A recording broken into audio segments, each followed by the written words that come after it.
Vamos à palavra de Deus nessa noite. Hebreus capítulo 10, versículo 23, fala-nos sobre ousadia. E Hebreus capítulo 10, versículo 23, o autor de Hebreus vai nos ensinar que eu e você precisamos estar convictos na promessa de Deus.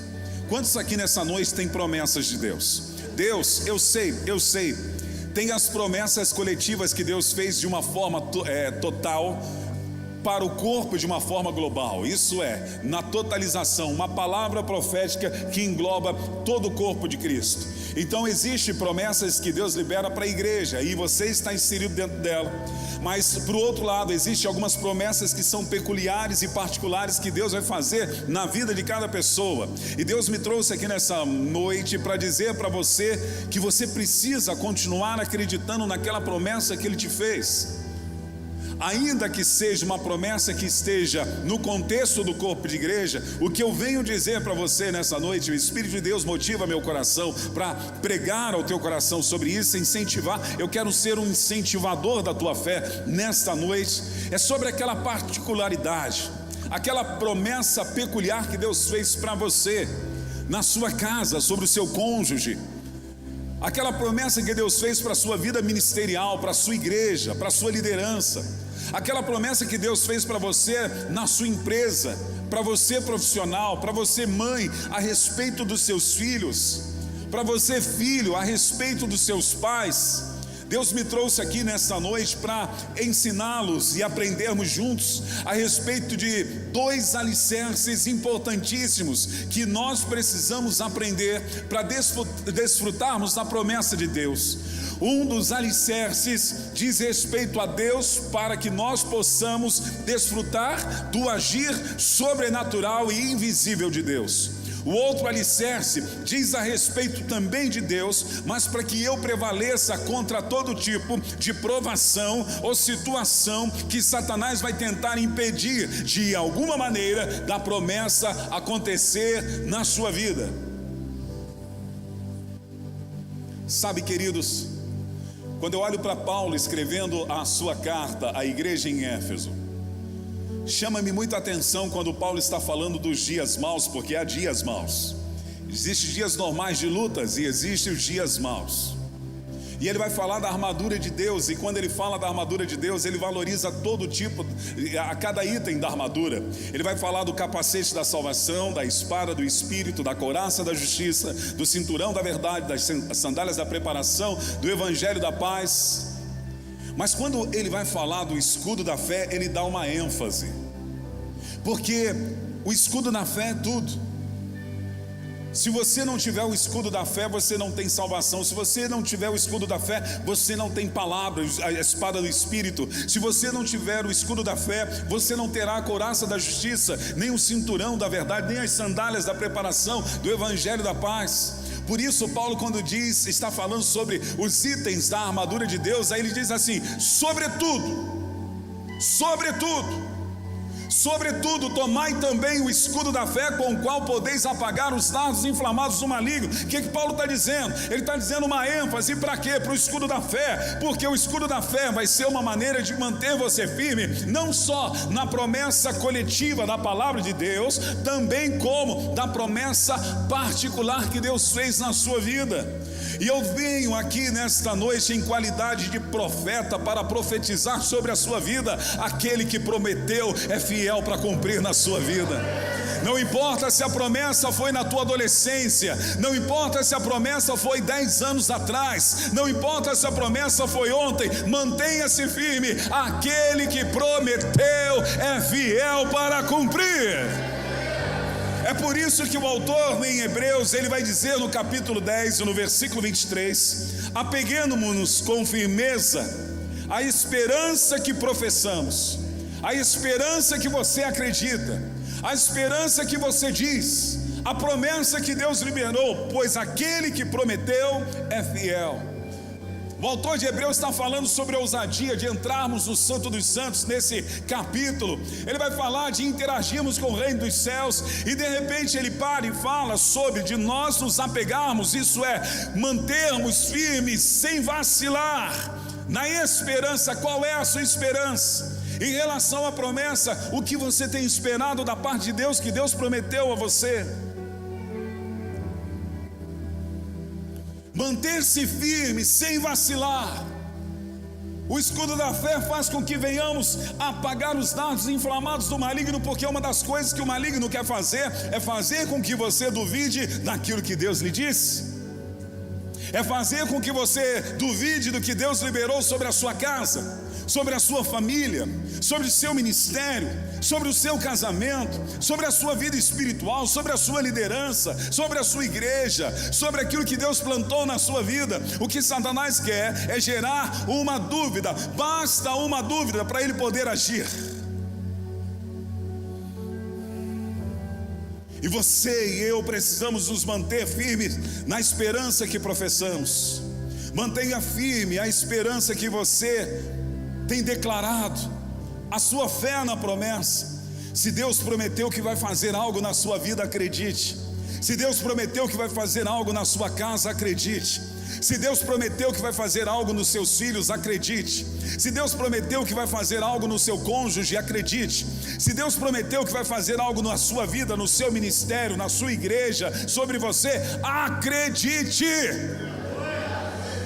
Não duvide. Acredite, meu irmão, acredite, minha irmã. Tenha fé. Tem um casal de pastores da nossa igreja, aonde pastoreio como pastor auxiliar. O meu pastor é o pastor Joel Estevanato, o pastor sênior da nossa igreja local. E esse casal de pastores, ele se chama Antônio Vitoriano e ela se chama Kátia Vitoriano. A Kátia tinha recebido uma palavra profética que o seu pai se converteria, mas ele já estava idoso, envelhecido, e ele começou a ter uma enfermidade de definhar, e ela começou a chorar porque o médico disse que ele morreria, mas ela tinha a promessa de algo acontecer na vida do pai dela para que ele viesse ter um encontro com o Senhor. E teve um dado momento na vida da Catinha, que é pastora da nossa igreja local, que o seu pai veio a óbito. E quando veio a óbito, ela conta que ela vai e debruça sobre o seu pai e começa a chorar e começa a dizer: Deus, o Senhor fez a promessa, o Senhor liberou a sua palavra dizendo que o evangelho alcançaria a vida do meu pai. Deus, e agora ele está indo embora. Eu não duvido, o Senhor é poderoso, eu não sei o que o Senhor vai fazer, mas a tua palavra precisa se cumprir na vida do meu pai. Pegaram o pai dela, as pessoas que trabalhavam na funerária levaram, ela foi com a sua mãe até os locais onde rolava-se aquelas papelada toda, a questão do necrotério e tal. E quando o homem está lá no necrotério, ela já está com a certidão de óbito na mão. Os funcionários do necrotério saem correndo, todo mundo correndo apavorado, e diz: quem é a filha e a esposa de fulano de tal? Às 2 horas: sou eu. Ele está vivo, ele está sentado lá dentro no necrotério. Deus trouxe ele à vida. Ele viveu 6 meses mais. Esses 6 meses mais ele teve um encontro com Jesus. Jesus mudou a história dele, mudou a vida dele. Foi um homem que dependeu do cuidado da Kátia por um tempo, mas foi um tempo oportuno daquele homem se tratar com a família, liberar perdão para pessoas que precisavam resolver. Mas Deus cumpriu a promessa. Quando Deus quer cumprir a sua promessa, ainda que alguém esteja morto, viverá. Ainda que alguém esteja morto, viverá. Acredite no inacreditável. Acredite no inacreditável. Acredite naquilo que é impossível aos teus olhos, mas é possível para Deus. Sabe por quê? Não é naquilo que você pode, é no que Ele pode. Não é no que você tem, é no que Ele tem. Acreditar na promessa. A Bíblia fala-nos do Evangelho de Marcos, na verdade nos 3 evangelhos vai contar a experiência de um dos principais da sinagoga, chamado Jairo. Jairo era um homem importantíssimo na sua época e na sua localidade. Só que Jairo agora está com um problema muito sério, que a sua filha está doente e enferma a ponto de morrer. Nos 3 evangelhos, que chamamos de evangelhos sinóticos, vai falar a respeito dessa experiência que Jairo tem com Jesus. Mas Jesus quer ensinar a Jairo 2 alicerces para recebemos a promessa de Deus naquilo que Deus promete ou naquilo que Deus se dispõe a fazer na nossa vida. Em Marcos, no capítulo de número 5, do versículo de número 22 a seguir, vai falar a respeito da experiência que Jairo tem. A Bíblia diz assim: tendo Jesus voltado do barco, Jesus estava fazendo uma cruzada, vamos chamar assim, evangelística e de ensinamento ali nas margens do mar da Galileia, que na verdade é um grande lago. Tendo voltado do barco para outra margem, Jesus já tinha feito um milagre extraordinário de curar um homem endemoniado em Gadara. E quando ele voltando do barco na margem, uma grande multidão se reuniu ao redor dele. Diga comigo, uma grande multidão. Eles estavam à beira do mar, e quando chegou ali, um dos dirigentes da sinagoga, era um cara importante, influente, chamado Jairo, vendo Jesus, prostrou-se aos seus pés e implorou insistentemente, dizendo: minha filha está morrendo, vem por favor e impõe as mãos sobre ela, para que ela seja curada e que viva. Aí Jesus, a Bíblia diz, Jesus foi com ele. Jesus estava indo na casa de Jairo. Jairo está com um problema. O problema de Jairo é seríssimo. O problema de Jairo é uma filha única de 12 anos de idade que estava com uma enfermidade e estava morrendo. Algumas versões vão dizer que ela estava moribunda, definhando, pronto para morrer. Mas ele tem a promessa de Jesus. E na promessa de Jesus, quando Jesus se dispõe com Jairo, ele está dizendo: eu vou com você na tua casa. Em outras palavras, eu vou te ensinar a maneira de viver o milagre. Às vezes nós estamos cansados, tentamos de todas as formas. Talvez Jairo tenha tentado, a Bíblia não nos dá clareza para isso, mas talvez Jairo tenha procurado médicos da época, pessoas da época. Jairo talvez tenha reunido alguns rabinos e tentado de alguma maneira orar diante do Pai para resolver o problema da sua filha, mas não resolveu. Assim acontece na nossa vida, é nesse momento que precisamos aprender com Jesus. Em Mateus capítulo 11, versículo 28, Jesus diz assim: vinde a mim todos que estáis cansados e sobrecarregados, e eu vos aliviarei. Tomai sobre vós o meu jugo. Aí ele diz: e aprendei de mim. O grande segredo do sucesso é aprender do jeito de Deus, é a maneira que Deus faz e ensina-nos. Vocês estão debaixo de uma palavra profética em relação à igreja. Vocês estão vivendo a realidade de Atos 1. Atos 1, capítulo 1 diz que Jesus não só fazia, mas ensinava. E o que você vai fazer? Você vai aprender com Jesus a viver e desfrutar do milagre da promessa de Deus sendo concretizado na sua vida. Eu vim aqui profetizar sobre a igreja Atos 2. Hoje pela manhã eu falava com o pastor, eu sei que ele sabe disso, né? Só quero contar isso para você. Eu estava falando com ele a respeito desse nome que é profético. Por que esse nome é profético? Atos 1 dá o contexto dos atos apostólicos. Quando você olha todas as epístolas e livros do Novo Testamento, todos eles terminam com um amém. As cartas paulinas vão terminar com amém, ou então com uma bênção apostólica. Que a graça do nosso Senhor Jesus Cristo, que o grande amor de Deus e Pai, e a consolação, você vai ver sempre no final um amém, e você vai ver uma bênção apostólica. O único livro do Novo Testamento que não tem final com ponto de amém ou bênção apostólica é Atos. Sabe por quê? Irmãos da igreja, Atos 1, porque o livro de Atos dos Apóstolos continua sendo escrito através da igreja de Jesus, e Ele está escrevendo através da sua vida. Não acabou, os atos apostólicos continuam. Levante a sua mão e diga: os atos apostólicos continuam. Aí joga o cabelo para o lado, olha para o irmão e diga: através da minha vida. Assim, para não humilhar o irmão, para não humilhar o irmão, diga para o irmão: através da sua vida também, viu? Mas Jairo, ele tem uma promessa e está com um problema. Jesus está caminhando, mas há um desafio. Qual era o desafio? Uma grande multidão. Nesse texto, segundo os originais gregos, dá-nos entender que ao redor daquela região do Mar da Galileia, naquela região, naquela localidade, havia cerca de 35 mil pessoas aproximadamente, com problemas, com lutas, com dificuldades, indo até Jesus. Alguns queriam ouvi-los, outros queriam vê-lo, outros precisavam de um milagre, estavam todos ali. Mas Jesus diz que vai na casa de Jairo. Jairo está com problema, ele tem a promessa de Jesus ir na sua casa. Mas eu acredito que o coração de Jairo estava afoito. O coração de Jairo estava ansioso. E quando nós estamos ansiosos, Deus vai tratar com a gente. Confie na promessa e não fique ansioso. Deixa eu te falar, o meu pai, ele cuida dos lírios do campo, disse Jesus. Ele cuida dos pássaros que voam. Você acha que ele não vai cuidar de você? Você acha que ele não vai cuidar da sua casa, da sua família?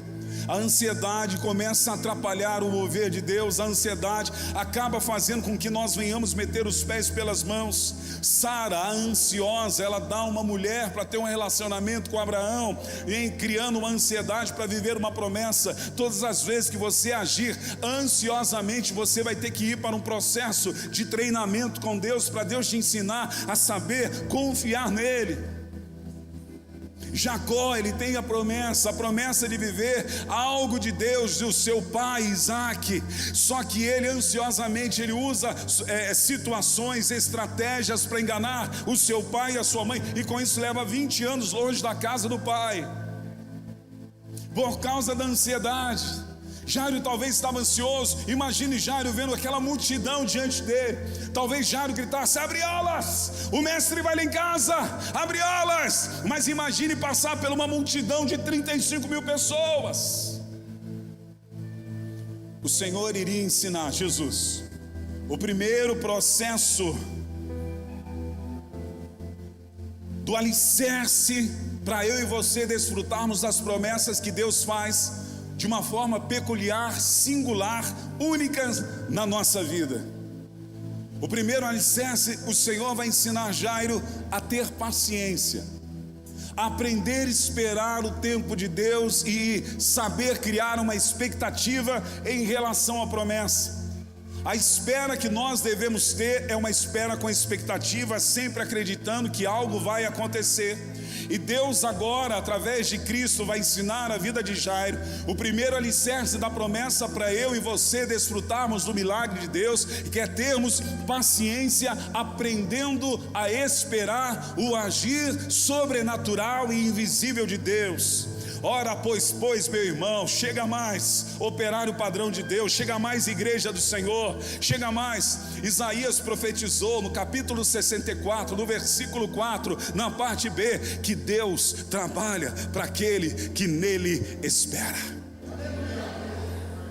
Está esperando em Deus, Deus está agindo, Deus está trabalhando. Deus não está indiferente, Deus não está morto, Deus não está de uma forma olhando você com total indiferença diante da sua realidade. O meu Deus é vivo, Ele sabe do que é urgente para você. O meu Deus é vivo, Ele sabe do que é importante para você. O meu Deus é vivo, Ele sabe o que é para hoje, Ele sabe do que é para daqui 30 dias, Ele sabe do que é daqui a 6 meses, Ele sabe tudo e Ele está trabalhando. Se você confia, Ele está trabalhando. É certo que não dorme o que guarda Israel. O que guarda Israel, ele não tosqueneja, ele não tosqueneja. Eis que aquele que guarda Israel é o Deus poderoso que cuida da sua vida.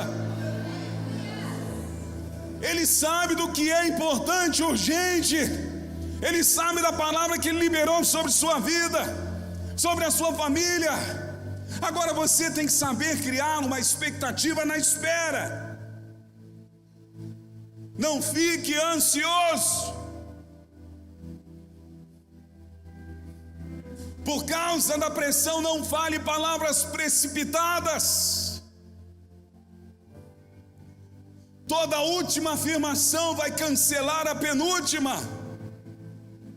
E todas as vezes que eu estou precipitado e vou afirmar uma palavra de murmuração, uma palavra fora da promessa, aquilo vai quebrar a minha última afirmação. O que você quer dizer com isso, pastor Wander? Você está aqui no domingo, pastor liberou uma palavra para você, você disse eu vou vencer, mas chegou na segunda-feira, se deparou com um problema e você vai dizer eu não consigo vencer. Você está cancelando aquilo que você afirmou no mundo espiritual, porque a última profecia cancela a penúltima. A última palavra que tem vida, se a penúltima palavra que tem vida, se a última for palavra de morte, vai quebrar. Então tenha cuidado com aquilo que sai da sua boca. Eu imagino Jairo indo para sua casa, Jesus junto. Veja só, então chegou ali um dos dirigentes da sinagoga chamado Jairo. Vendo Jesus, prostrou-se aos seus pés e lhe implorou insistentemente: minha filha está morrendo, vem por favor, impõe as mãos sobre ela, para que ela seja curada e viva. Jesus foi com ele. Uma grande multidão o seguia e comprimia. Imagina o Jairo olhando aquela multidão. Estava ali cercado, estava ali gente por todos os lados. De repente, Jesus caminhando, Jesus faz assim, ó, aquela multidão: já abre alas, abre alas, abre alas. Jesus está indo lá em casa, minha filha. Jesus, vamos lá, estou indo, Jairo, dá licença, dá licença. Jesus está indo lá em casa. De repente Jesus faz assim, ó, fica parado. E a Bíblia diz que Jesus começa a olhar por todos os lados, e parado. Eu imagino Jairo olhando aquela multidão e olhando para Jesus parado. Ô Jesus, filha, morrendo, promessa, se homem lá em casa. E Jesus parado. E de repente, no meio daquela multidão, Jesus começa a olhar para um lado, olhar para o outro, e começa a dizer: quem me tocou? Quem me tocou? Alguém me tocou diferente. Alguém me tocou de uma forma diferente, porque eu senti virtude. A Bíblia diz que Jesus ficou insistentemente falando sobre isso um tempo, olhando e dizendo: quem me tocou? Quem me tocou? Quem me tocou? A ponto dos apóstolos e discípulos, a ponto dos discípulos chegarem para Jesus e dizer: Senhor, a multidão está te comprimindo, apertando, e o Senhor está perguntando: quem te tocou? Por que Jesus parou? Jesus não sabia quem havia tocado nele. Jesus sabia quem era, mas Jesus queria ensinar para Jairo o princípio da paciência, saber esperar. Não é no teu tempo, é no tempo de Deus. Não é do seu jeito, é do jeito de Deus. Mas a tua espera tem que ser com a expectativa. Você tem que esperar o agir e o trabalhar de Deus. Deus trabalha por você, Ele está caprichando. Deus não te esqueceu, Deus não te abandonou. A palavra que saiu da boca dele não volta para ele vazia. Deus não é homem para que minta, nem filho do homem para que se arrependa. Aquilo que Ele disse vai se cumprir na sua vida. Alinhe-se a Ele. Você se alinhando a Ele, você vai desfrutar do milagre de Deus. Mas nós precisamos aprender o que? A esperar em relação à promessa, aguardar o agir invisível sobrenatural de Deus. Agora, o maior obstáculo da espera e da paciência, o que é? Olhe para mim. É o tempo. Porque você acha que Deus esqueceu de você por causa do tempo. O obstáculo da espera é o tempo. É urgente, eu preciso do milagre, é o tempo. A menina está morrendo, é o tempo. E agora o que vai fazer é o tempo.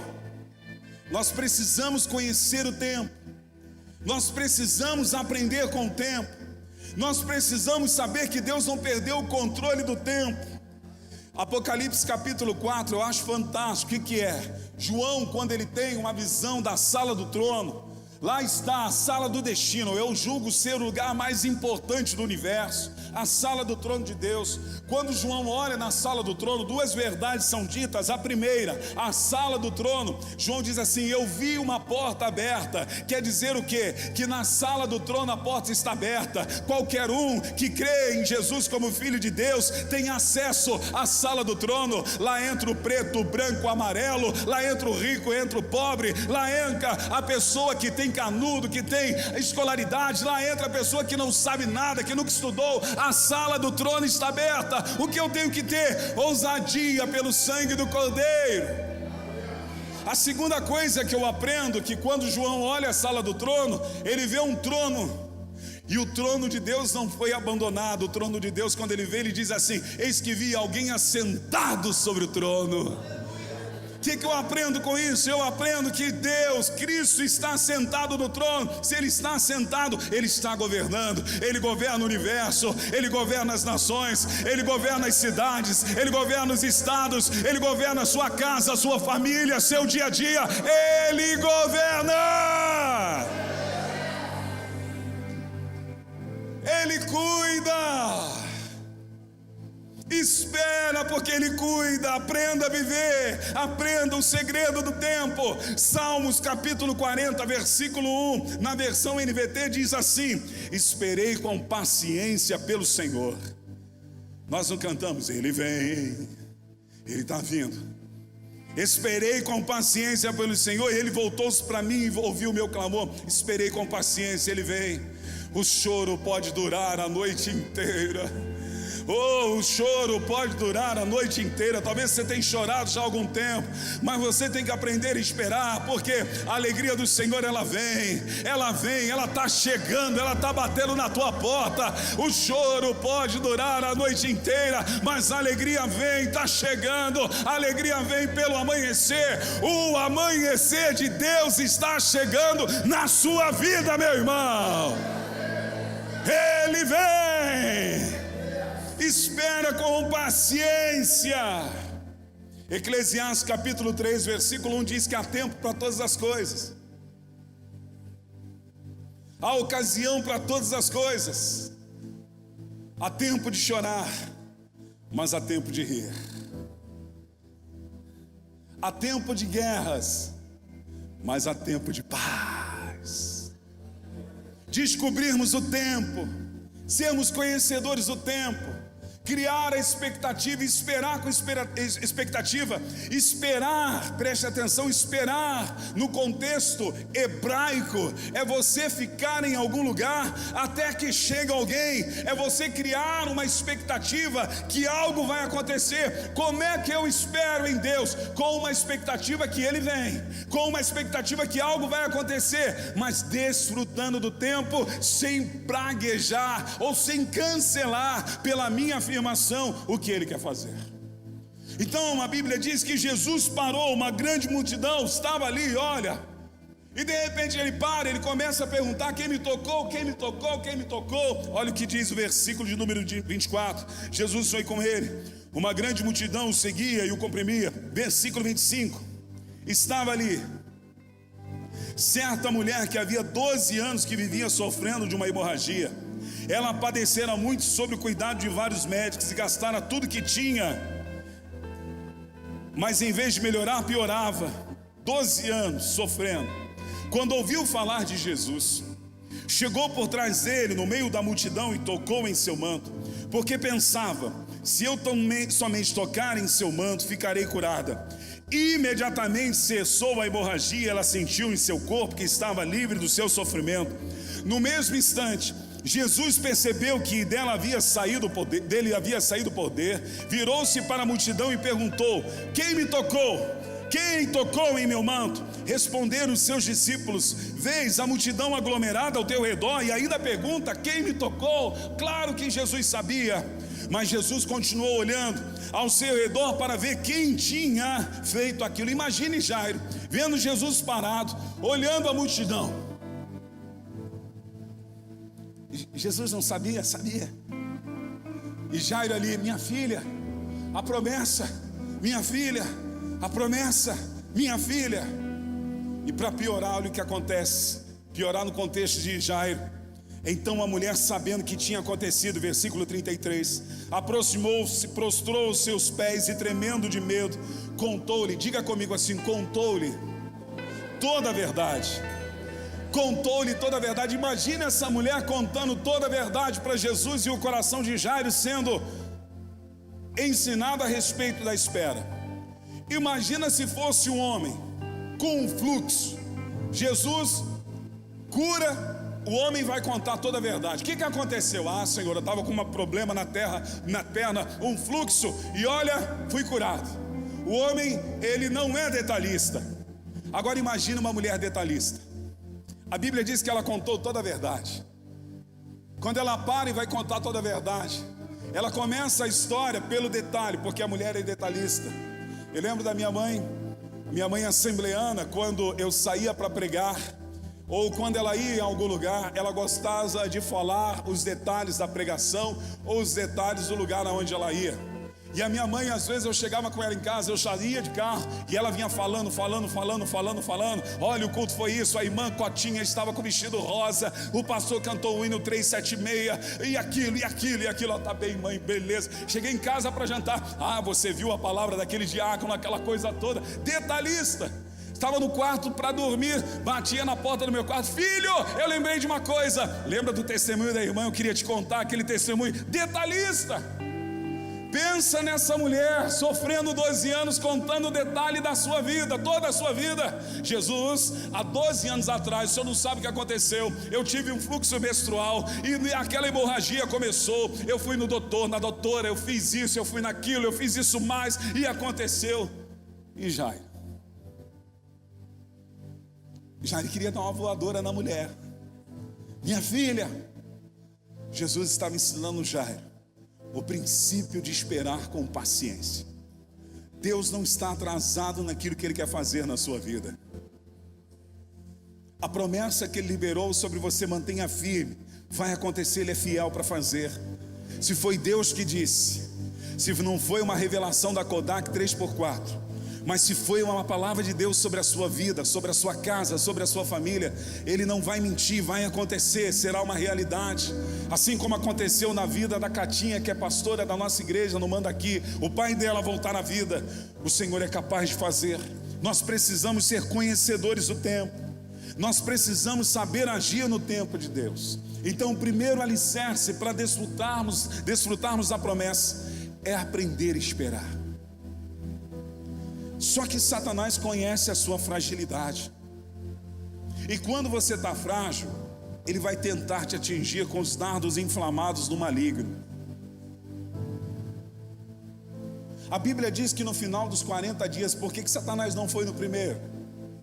No final dos 40 dias vem Satanás tentar Jesus na sua fraqueza humana, física. Satanás sabe onde você é fraco, e ele vai tentar de todas as maneiras fazer com que você olhe para trás, fazer com que você não acredite na promessa que ele fez sobre sua casa, sobre a sua família, sobre o seu trabalho, sobre o seu ministério, sobre a sua vida. E uma das maneiras que Satanás vai tentar criar são situações para você ter medo, porque o medo também é uma fé, mas é uma fé destrutiva, é uma fé negativa, é uma fé que não interage com Deus, é uma fé que bloqueia, é uma fé que duvida. O medo é o contrário da fé. Jairo está com o coração na mão. A mulher conta toda a sua vida. Então Jesus, no versículo 34, diz assim: então ele disse: filha, a tua fé te curou, vai em paz e fique livre do seu sofrimento. Enquanto Jesus está conversando com a mulher, olha o que diz o versículo 35. Enquanto Jesus ainda estava falando, o coração de Jairo deveria estar estraçalhado, porque era uma filha que estava morrendo. Chegaram algumas pessoas da casa de Jairo, dirigentes da sinagoga, olharam para Jairo e disseram: sua filha morreu, não precisa mais incomodar o mestre. Agora eu vou te ensinar o segundo processo. Na fragilidade de Jairo, com o coração estraçalhado, Jesus ensinando a ele esperar o tempo da espera.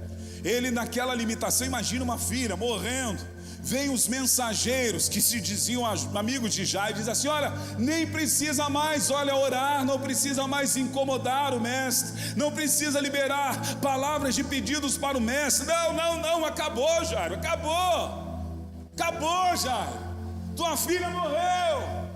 O que Satanás queria gerar no coração de Jairo? Dúvida.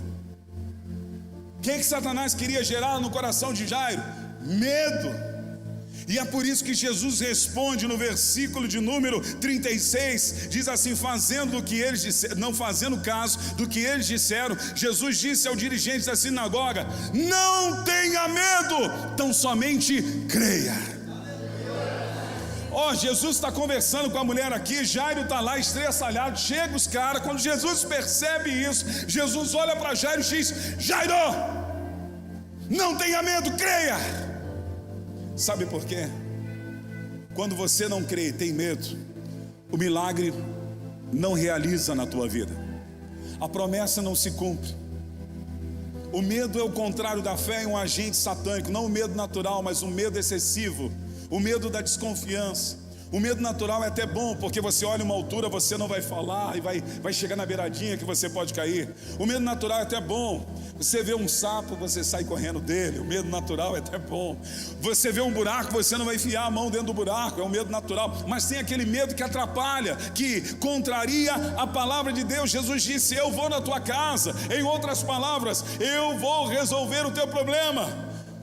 Jairo esperando, a mulher contando 12 anos de história, detalhadamente. De repente chega eles dizendo: não precisa incomodar o mestre. O coração de Jairo talvez estava desfalecendo pelo medo. Jesus percebe e diz: não tenha medo, creia somente. Sabe, quando Josué vai enfrentar as 6 nações que estavam na terra prometida na Palestina, não seria fácil. Por que não seria fácil? Aqueles povos eram difíceis. É por isso que no capítulo 1, quantas vezes você vai vendo Deus motivar o coração de Josué, dizendo: Josué, não tenha medo. Porque Deus sabe que a única coisa que priva-nos de desfrutar do milagre da nossa vida é o medo. É a falta de crer e acreditar que aquele que fez a promessa é fiel para cumprir.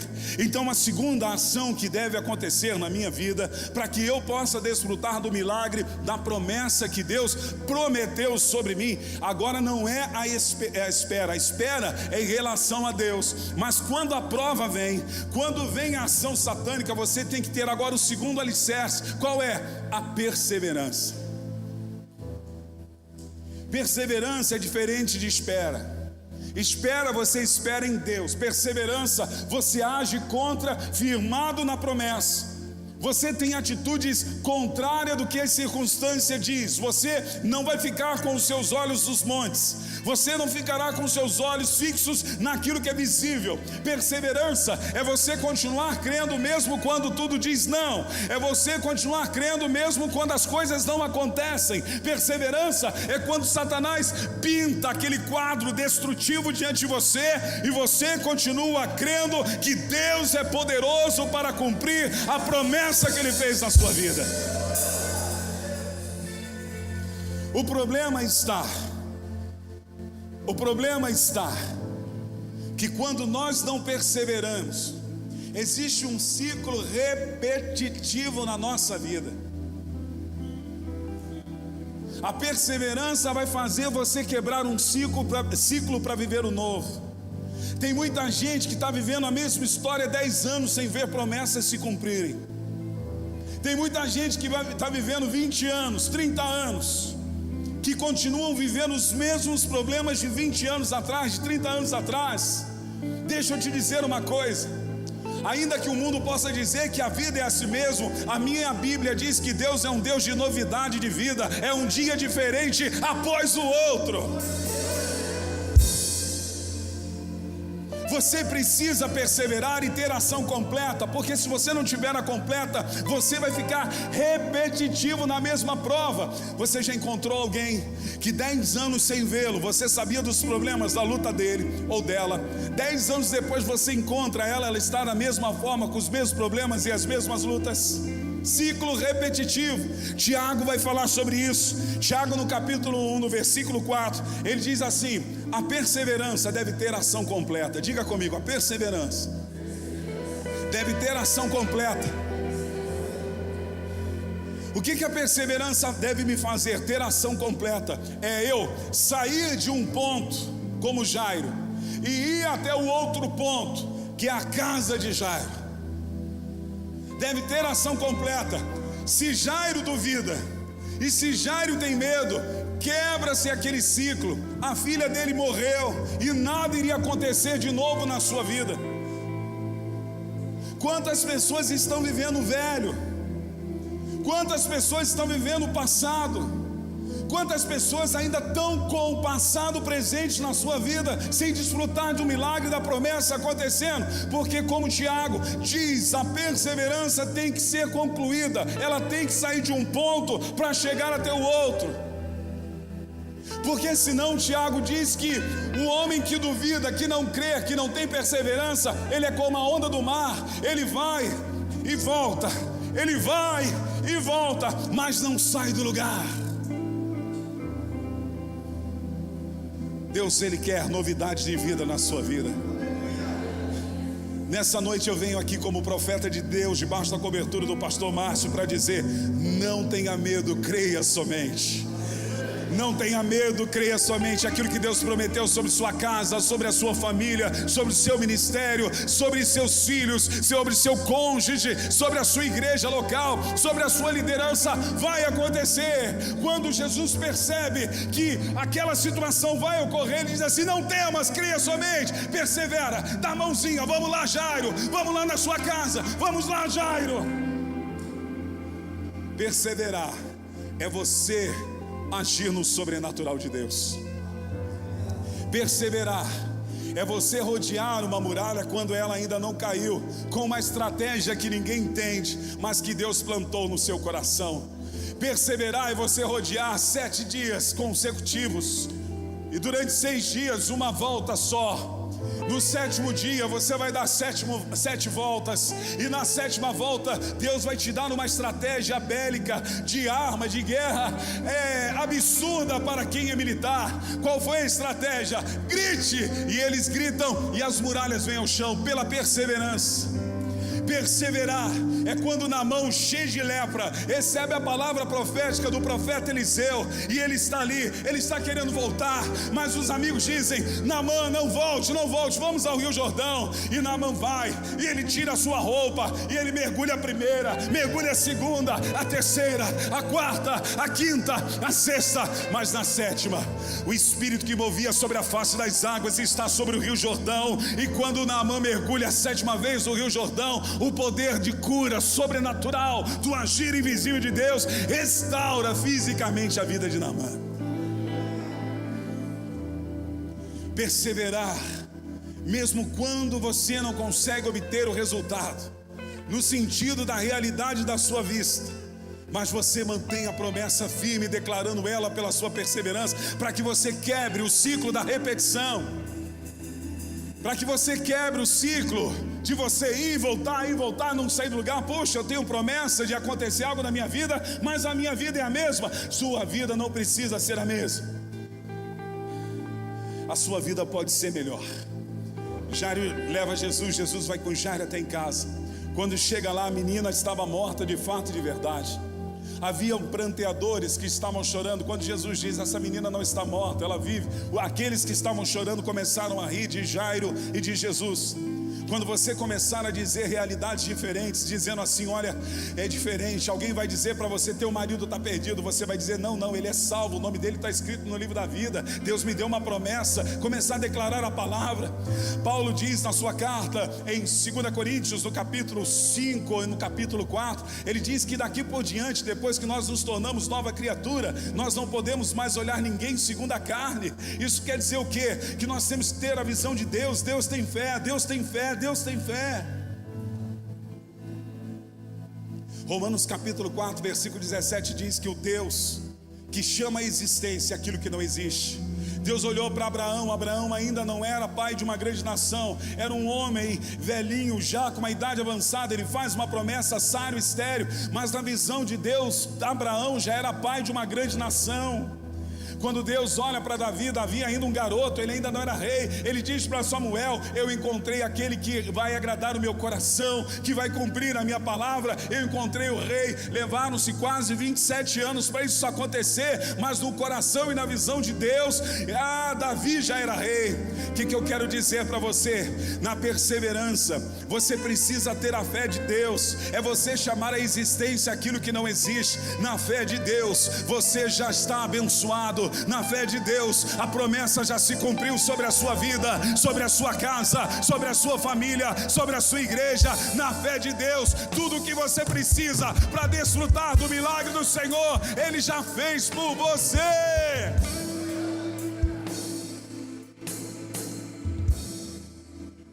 Na fé de Deus, Ele já te abençoou, como a nossa irmã nessa noite a respeito das ofertas falou, que há pessoas que correm atrás da bênção. Na verdade, a bênção nos alcança e nos atinge. Em Efésios capítulo de número 1, versículo 3 diz Paulo: bendito o Deus e Pai do nosso Senhor Jesus Cristo, o qual já nos abençoou. Diga comigo, eu já fui abençoado. Olhe para o irmão que está do teu lado e diga assim: a promessa já se cumpriu. Ela só tem que se materializar na sua vida. Você já viu? Eu vou terminar já. Você já viu que Jeremias, no capítulo 33, versículo 3, o profeta vai nos ensinar duas coisas preciosas. Ele diz assim, ó: clama-me e responder-te-ei. Tudo que você clama a Deus, Deus já responde para você, se estiver alinhado na vontade dele. Mas ele diz o segundo processo: e anunciar-te-ei. Tem um processo de responder, tem um processo de anunciar. Daniel, quando ele se dispõe a orar pela restauração e o cumprimento da palavra a respeito de Israel, a Bíblia diz que quando Daniel começa a orar, quando o anjo vem, o anjo diz para Daniel: Daniel, desde o primeiro dia, do primeiro momento que você começou a orar, Deus já me mandou. Mas aí ele vai dizer assim: mas um príncipe tentou me resistir, um principado, uma potestade, um demônio, durante 21 dias. O que eu aprendo? Eu aprendo que todas as vezes que eu começo a orar, Deus já responde. Só que o anunciar de Deus vem com a minha perseverança, a minha estratégia de continuar perseverando em Deus, diante da promessa. Tire seus olhos dos montes, tire seus olhos da realidade, tire seus olhos daquilo que é natural. Deus não te chamou para viver por vista, Deus te chamou para viver por fé. Viver por fé é você acreditar no inacreditável. Viver por fé é você ouvir o que mais ninguém está ouvindo. Eu termino dizendo: Elias, ele ouviu o que ninguém mais estava ouvindo. 3 anos sem chover sobre Israel, não havia chuva, não havia nuvem, não havia nada. Elias diz assim: eis que ouço um barulho de uma abundante chuva. Ninguém mais em Israel estava ouvindo, Elias estava ouvindo. Nesta noite, o Espírito Santo vai tocar na tua audição espiritual. Não se espante se você começar a ouvir o que ninguém mais está ouvindo. Não se espante de você começar a enxergar e ver o que ninguém mais está vendo e enxergando. 2 Coríntios capítulo 2, versículo 9 e 10 diz que nem olhos viram, nem ouvidos ouviram o que Deus preparou para aqueles que o amam. Aí se você botar um ponto, chega mais. Se você botar um ponto nesse versículo, acabou a história. Então nem olhos viram, nem ouvidos ouviram, nem subiu ao coração do homem o que Deus preparou. Então eu não sei. Não, irmão, você pode saber. Como? 2 Coríntios capítulo 2, versículo 9 e 10 diz assim: nem olhos viram, nem ouvidos ouviram o que Deus preparou para aqueles que o amam, vírgula. Aí o versículo seguinte: mas Deus, pelo seu Espírito, nolas revelou até os mistérios de Deus. O que eu quero dizer?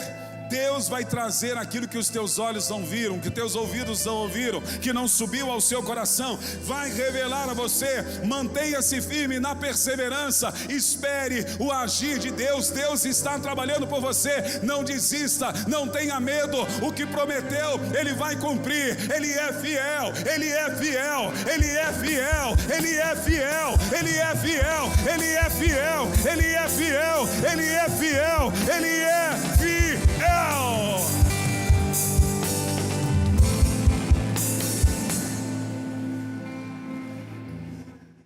Jairo teve a promessa realizada e cumprida na sua vida. Sua filha de 12 anos volta à vida. Deus quer restituir coisas que de repente não estão acontecendo em você. Que você tem a promessa. Eu quero apenas fazer uma oração com você nessa noite, para que eu possa encerrar o meu tempo. Eu gostaria de liberar essa palavra. Eu quero declarar que nessa noite haverá fins de ciclos repetitivos.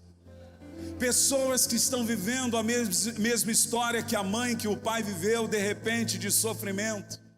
Pessoas que foram alvos de palavras que atingiram, e você olha para a sua vida e você diz: a minha mãe era assim, o meu pai era assim, a minha avó era assim, e agora isso está acontecendo na minha vida. Pessoas que estão vivendo ciclos repetitivos. Eu tenho uma promessa, mas isso vive se repetindo na minha vida. Eu quero orar com você para quebrar isso nessa noite. Gostaria que você se colocasse em pé. E você vai aprender com Jesus, aprendeu com Jesus, vai colocar isso em prática nessa noite. Sabe, não é o fato daquilo que você ouve. Olha aqui nos meus olhos. Não é o fato daquilo que você ouve. A pergunta é: o que você faz com aquilo que você aprende? Lembra de Pedro andando sobre as águas? Pedro andando sobre as águas. Pedro, ele move o agir sobrenatural de Deus. Pedro foi corajoso. Quando Jesus olha para aquela multidão e diz assim: homens de pouca fé, ou melhor, homem de pouca fé. Chega mais, seja sincero. Qual dos 12 foi o mais corajoso para sair do barco? A fé de Pedro estava sintonizada em Jesus. Então a fé de Pedro era pequena. Mas Jesus disse: homem de pequena fé. E às vezes a gente acaba pegando o pé de Pedro, dizendo: Pedro não tinha fé nada, fé pequena, nada. A fé de Pedro era grande. Ele saiu do barco, andou sobre as águas. Ele desfrutou do mesmo milagre que Jesus estava desfrutando por um período de tempo. Então Jesus mentiu? Não. Nós que não entendemos. A fé de Pedro não era pequena no tamanho. A fé de Pedro era pequena na duração. Durou muito pouco. Foi o tempo de Jesus dizer: venha. Ele saiu andando. Aí ele olha o vento, percebe o vento, o tamanho das ondas, e ele tira o foco. Fé de pequena duração. Você sai do culto, de um evento, de um congresso, de um acampamento, de um simpósio. Você sai igual o leão dizendo: uau, ninguém me segura. Bate a luta na porta da tua casa. A sua fé que você estava parece desmoronar.